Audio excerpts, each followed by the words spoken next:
Welcome to The Explainer. Today, we're unpacking a truly profound narrative that absolutely forces us to question the unseen weight of our everyday actions. We're looking at the story of an auditor named Idris, whose entire life became defined by something, well, most of us wouldn't even give a second thought to.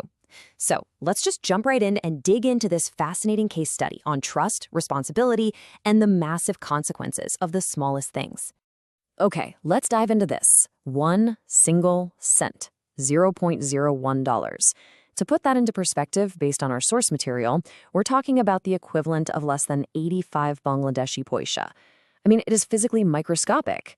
Let's be real for a second. If you dropped a penny on the sidewalk today, you probably wouldn't even bend down to pick it up, right? It practically costs more calories to grab it than it's actually worth. Yet, as we'll see, this seemingly insignificant fraction holds an unbelievable amount of weight. Which brings us to a pretty wild question. Would you dedicate your entire life to finding a single missing cent? For Idris, the central figure of our narrative, the answer was a resounding yes. Picture this. The year is 1998. Idris is a 33-year-old junior auditor working at an Islamic bank. He's known for his meticulous eye, the kind of guy who carries a small notebook everywhere and catches absolutely every discrepancy.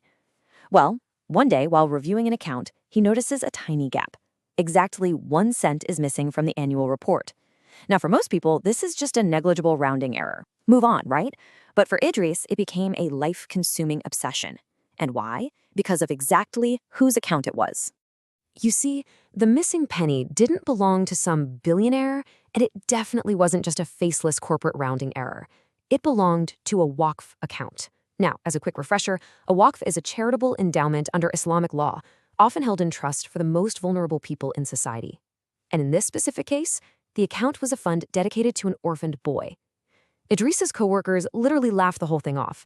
They told him he was losing his mind over a penny, assuming the bank would just, adjust the balance eventually. But Idris couldn't let it go. To him, this wasn't just bank money.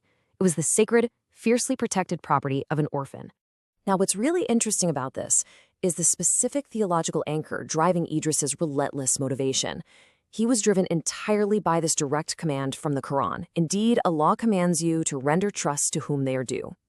In Idris' worldview, the physical scale of the money, completely irrelevant. Whether the amount was 1 cent or $10 million made absolutely no difference to the principle of the matter. Withholding or losing even a microscopic fraction of an orphan's wealth was seen as a direct and severe violation of this divine command. And this introduces us to the powerful core concept of the whole story. Amana. Amana translates to a profound moral, ethical, and spiritual trust or responsibility. We're not just talking about a legal or professional obligation here. It is deeply spiritual. To Idris, missing that 1 cent meant he had failed his amana. The stakes were incredibly high. He believed with absolute conviction that the spiritual failure of losing a penny of an orphan's money was the exact same spiritual failure as losing millions. It's a level of strict internal accountability that really honestly challenges how we view minor mistakes in our modern world. Let's look at how this builds into an agonizing earthly struggle.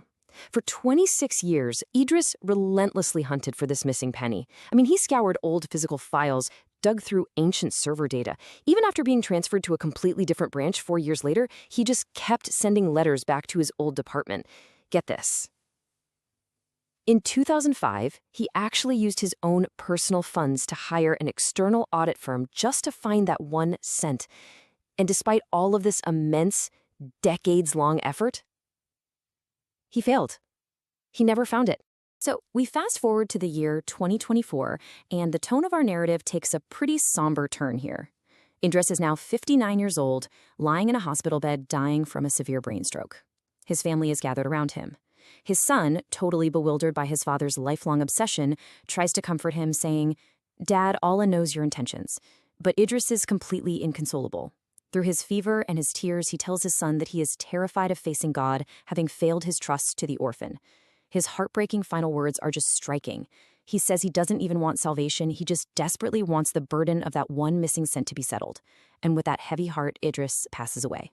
The source text then shifts the narrative from the earthly realm into the afterlife, specifically into a state known as Barzakh. That's the intermediate barrier between earthly death and the ultimate day of judgment. The story describes Idris waking up in the dark. He's immediately confronted by two angels, Munkar and Nakir, who ask him the traditional first question of the grave: who is your Lord? But right as Idris prepares to answer, his attention is completely hijacked by something massive happening right behind them. Now, he's expecting a grim result. Idris lived a very ordinary earthly life, right? Regular worldly distractions, an average amount of sins, and only a standard amount of good deeds, like fasting and earning an honest income. He's looking at his spiritual scales, the mizan, and his sins are visibly outweighing his good deeds. But suddenly, to his absolute sheer confusion, a literal mountain of good deeds crashes down onto his scale from above. It hits with such immense force that his sins are practically blown away. It just actually screams out that there has to be a mistake because he never did anything that monumental in his entire life. And this brilliantly illustrates the unseen multiplier of our actions. An angel approaches to explain this supposed mistake to Idris. Let's follow this incredible chain reaction. Back in 1998, that missing cent was shifted to a service charge due to a simple data entry error. Well, by 1999, the bank used those pooled funds to buy a folder for a rural loan project. That folder eventually landed on an engineer's desk, which inspired a free tube well plan. Fast forward to 2005, that tube well was built in Africa, allowing young girls to attend school instead of walking miles for water every day. One of those girls, Aisha, attends a Quran school, and by 2024, the very day Idris died, one of Aisha's students opens a brand new mosque, preaching that their community's light started with one unknown person's honest act. The angel reveals a stunning truth here. Allah did not judge Idris by his physical failure to find the cent. He judged him by his niyyah, his pure, sincere intention, and the burning fire of responsibility in his heart over that trust. Every single drop of water, every single word of education that came from that chain reaction was credited to Idris as a tree in paradise. The story then culminates in this incredibly emotional reunion. A young man approaches Idris in heaven. It's the grown orphan. The orphan reveals that Allah instructed him to open the gates of heaven for the man who cried over his single cent until his dying breath. As the orphan tells Idris, fulfilling an obligation keeps a servant alive, but love and desperation for the obligation makes them an angel. So the crucial point is, how do we apply this profound theology to our own understanding of responsibility? The source material leaves us with four really powerful takeaways. Number one, never trivialize amana. No matter how small the trust seems, it is monumental in the grand scheme. Number two, we are judged by effort, not results. Idris failed his earthly goal, but his relentless effort was his true success. Number three, small, pure intentions yield massive, unseen rewards.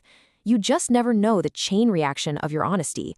And finally, number four, the agony, the worry, and the genuine care we put into protecting a trust is, in and of itself, highly valuable spiritual currency.